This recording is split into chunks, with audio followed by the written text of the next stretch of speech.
আসসালামু আলাইকুম বন্ধুরা। সো আপনারা যারা টিপি-লিংক রাউটার ব্যবহার করেন, তো আপনার ওয়াইফাই কে লুকিয়ে বা চুরি করে চালাচ্ছে আপনার অজান্তে, তাদেরকে কিভাবে ব্লক এবং আনব্লক করবেন সেটি আজকের এই ভিডিওতে দেখাবো। তো এই কাজটি করার জন্য প্রথমে আপনার ফোন থেকে গুগল ক্রোম ব্রাউজারটি ওপেন করে দিবেন। ওপেন করার পরে উপরে সার্চ বারে সার্চ করবেন টিপি-লিংকের আইপি অ্যাড্রেস। টিপি-লিংকের আইপি অ্যাড্রেস হচ্ছে 192.168.0.1। এটি হচ্ছে টিপি-লিংকের আইপি অ্যাড্রেস। এটি সার্চ করে দিবেন।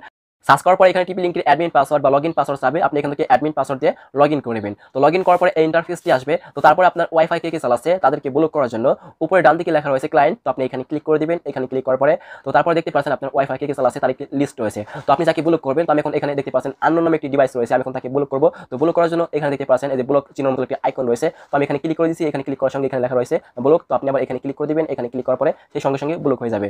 তো তারপরে যদি তাকে আবার আনব্লক করতে চান, তো আনব্লক করার জন্য উপরে লেখা রয়েছে ভিউ ব্লক লিস্ট। আপনি এখানে ক্লিক করে দিবেন। এখানে ক্লিক করার পরে নিচে দেখতে পাচ্ছেন আমি একটু আগে যাকে ব্লক করছি তাকে এখানে দেখাচ্ছে। তো তাকে আবার আনব্লক করার জন্য এখানে দেখতে পাচ্ছেন ডিলিট আইকন রয়েছে। আবার এখানে ক্লিক করে দিবেন। ক্লিক করার সঙ্গে সে আবার আনব্লক হয়ে যাবে।